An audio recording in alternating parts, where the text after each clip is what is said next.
अपनी लाइफ का कंट्रोल अपने हाथों में लेने की चाहत रखने वालों को मेरा सलाम। आज के डेट में मेरी एज 39 ईयर्स ओल्ड है और कभी कभी मैं सोचता हूँ कि काश ये 5 चीज़ें मुझे तब पता होती जब मैं 24 साल का था। और वो 5 चीज़ें आज के इस वीडियो में आपके साथ शेयर करना जा रहा हूँ मैं। अगर आप मेरे चैनल पे नए हैं तो चैनल को सब्सक्राइब करना मत भूलिएगा। आइए स्टार्ट करते हैं। Welcome back. उन 5 चीज़ में से सबसे पहली चीज़ है एक्सरसाइज। चूंकि इस उम्र में हमें खाने का बहुत शौक रहता है तो खाना तो हम कम कर सकते नहीं, तो हम पूरा का पूरा लोड एक्सरसाइज पे डाल देते हैं। और हमें ऐसा लगता है कि ऐसा कोई सीक्रेट एक्सरसाइज है जिसको करने से हमारा वेट कम हो जाएगा या फैट कम हो जाएगा, और हम उस एक्सरसाइज की तलाश करते रहते हैं। और हमें क्या मिलता है? एक्सरसाइजेज जो हमारे फेस फैट को कम करने में हेल्प करेंगे, एक्सरसाइजेज जो हमारे आर्म्स फैट को कम करने में हेल्प करेंगे या बेली फैट को कम करने में हेल्प करेंगे। तो हमें अब पता है कि ऐसा कोई एक्सरसाइज नहीं जो आपका आर्म फैट, बेली फैट या फेस फैट कम कर दे। फैट कम करने का तो सिर्फ और सिर्फ एक फॉर्मूला है और उसको हम बोलते हैं कैलोरी डेफिसिट। कैलोरी डेफिसिट का क्या मतलब है? कि हर किसी की एक रिक्वायरमेंट होती है in terms of calories. Requirement मतलब कि आपका एक मेटाबॉलिक रेट होगा, प्लस आप कुछ एक्टिविटी ऐसी हैं जो डेली बेसिस पे कर रहे होंगे, उसको हम फिजिकल एक्टिविटी बोलते हैं, प्लस आप एक्सरसाइज कर रहे होंगे। इन तीनों में जो कैलोरी आप बर्न कर रहे हैं उसको हम टोटल रिक्वायरमेंट बोलते हैं। और इस रिक्वायरमेंट से जब आप ऊपर खाएंगे तो चाहे कुछ भी कर लीजिए, आपका वेट गेन ही होना है। लेकिन अगर वेट लॉस करना है तो हमें इस टोटल रिक्वायरमेंट से, सपोज कर लेते हैं 2000 कैलोरी का है, तो हमें इस 2000 कैलोरी से कम खाना है। जब कम खाएंगे तो हमारी बॉडी कैलोरी डेफिसिट में जाएगी और हमारा फैट लॉस होने लगेगा। तो जितने भी आप वीडियोस देख रहे हैं face fat, belly fat, arm fat कम करने वाले, उससे कोई फायदा नहीं होने वाला है। उनको इमीडिएट से बंद कर दीजिए देखना। सिर्फ और सिर्फ कैलोरी डेफिसिट पे फोकस करिए और आपका फैट लॉस स्टार्ट हो जाएगा। दूसरा, short term diets. Short term diets क्या होते हैं? वो डाइट जो हमें इजी लगते हैं, जैसे only fruit diet, only juice diet. अब इन सब डाइट जो होती हैं, इन सब डाइटों में कोई भी साइंटिफिक तरीके से इसको प्लान नहीं किया जाता। क्योंकि जब आप ओनली फ्रूट या ओनली जूस डाइट लेंगे तो इसमें केवल और केवल कार्बोहाइड्रेट होगा, ना तो प्रोटीन होगा और ना ही फैट होगा। ये दोनों इसमें नहीं होंगे। और जब आप प्रोटीन भी नहीं खाएंगे, फैट भी नहीं खाएंगे, तो आपका जो वेट है वो हो सकता है कम हो रहा हो, लेकिन इसके साथ आपका लीन बॉडी मास यानी कि मसल, बोन और वाटर की क्वालिटी भी डिग्रेड होने लगेगी, जिसकी वजह से आपका मेटाबॉलिज्म क्रैश हो जाएगा।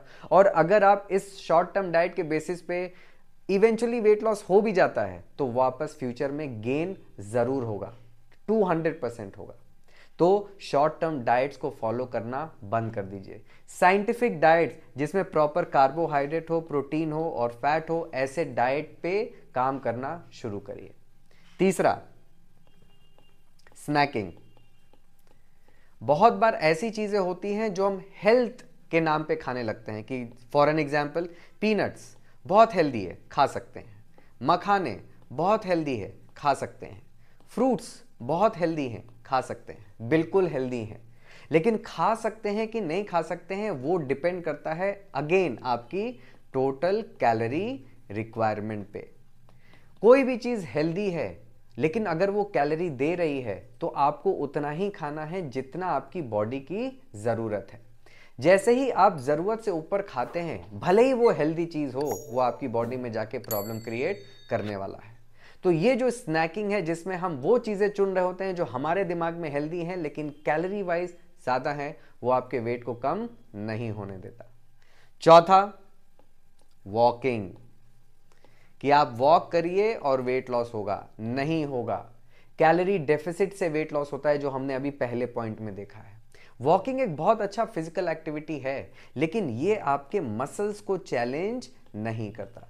जब मसल्स को चैलेंज नहीं करता तो एक कैलोरी डेफिसिट डाइट पे आपकी बॉडी मसल लॉस करने लगती है और इवेंचुअली आपका मेटाबॉलिज्म कम हो जाता है। तो वेट लॉस वॉकिंग की वजह से नहीं हो रहा है, वेट लॉस हो रहा है कैलोरी डेफिसिट की वजह से। और इस कैलोरी डेफिसिट पे आप जब वॉक कर रहे हैं तो मसल्स को चैलेंज नहीं मिल रहा, और चैलेंज ना मिलने की वजह से बॉडी मसल लॉस कर रही है। तो आप वॉकिंग करिए। अगर आपको वॉकिंग पसंद है तो वॉकिंग करिए। फिजिकल एक्टिविटी के नाम पे वॉकिंग एक बहुत अच्छी एक्टिविटी है, लेकिन वो एक्सरसाइज की कैटेगरी में नहीं आता है, क्योंकि एक्सरसाइज का मतलब है वो एक्टिविटी जो आपके मसल्स को चैलेंज करे और मसल्स को चैलेंज करने का क्या मतलब है कि आपके मसल्स स्ट्रांग हो रहे होंगे, आपका मेटाबॉलिज्म बेटर हो रहा होगा, आप और ज़्यादा यंग दिख रहे होंगे, आपकी स्किन टोनिंग बेटर हो रही होगी। तो अगर आपके पास टाइम कम है, अगर आप मुझसे ये बोल रहे हैं कि नहीं नहीं हम तो सिर्फ 45 मिनट कर सकते हैं, वॉकिंग करें या स्ट्रेंथ ट्रेनिंग करें, तो मैं आपसे बोलूँगा स्ट्रेंथ ट्रेनिंग करिए, क्योंकि ये आपकी लॉन्जेविटी को बढ़ाएगा, वॉकिंग नहीं। और आपके पास टाइम है तो स्ट्रेंथ ट्रेनिंग के साथ वॉकिंग भी करिए, क्योंकि वो आपको पसंद है।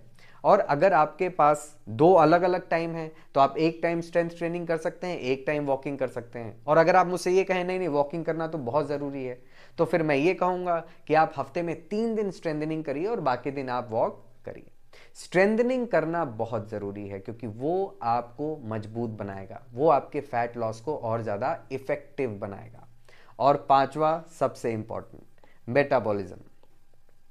मेटाबॉलिज्म बढ़ाने के लिए हमें बोला जाता है ये खा लो वो खा लो तो मेटाबॉलिज्म बढ़ जाएगा। मेटाबॉलिज्म बढ़ाने का तो बहुत सिंपल सा फॉर्मूला है। सबसे पहला कि हम अपने डाइट में प्रोटीन की क्वांटिटी को बढ़ाएं, क्योंकि प्रोटीन जो है वो थर्मोजेनिक होता है। थर्मोजेनिक का मतलब कि बॉडी को डाइजेस्ट करने के लिए, प्रोटीन को डाइजेस्ट करने के लिए एक्स्ट्रा कैलोरी बर्न करनी पड़ती है।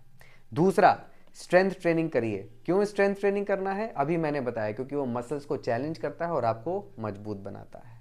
तीसरा, स्लीप। स्लीप बहुत इंपॉर्टेंट है। क्यों? क्योंकि जब आप सोएंगे अच्छे से तो आपकी बॉडी रिकवर होगी, रिकवर होगी तो जो भी मसल्स में टूट फूट हुआ है वो और ज़्यादा बेटर होगा। चौथा, स्ट्रेस को कम लीजिए, क्योंकि स्ट्रेस एक ऐसी चीज़ है जो आपके मेटाबॉलिज्म की धज्जियां उड़ा देता है। सो दोस्तों, ये 5 चीज़ें अगर मुझे तब पता होती जब मैं 24 साल का था और मेरा वेट उस समय 90-92 किलो का था, तो शायद मेरा ट्रांसफॉर्मेशन बहुत पहले हो गया होता और जल्दी हो गया होता, मैं इतना फ्रस्ट्रेट ना होता। लेकिन ये 5 चीज़ें जब मुझे पता चली, मेरा ट्रांसफॉर्मेशन तुरंत हो गया।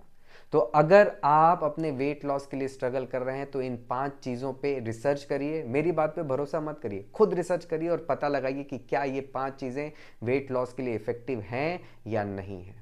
फिर मुझे कमेंट में बताइए आपको अपने रिसर्च में क्या मिला। मिलेंगे अगले एपिसोड में एक नए टॉपिक के साथ। अगर आपका कोई क्वेश्चन हो तो मुझे कमेंट में डाल के ज़रूर पूछिएगा। This is Kapil Kanodia, signing off.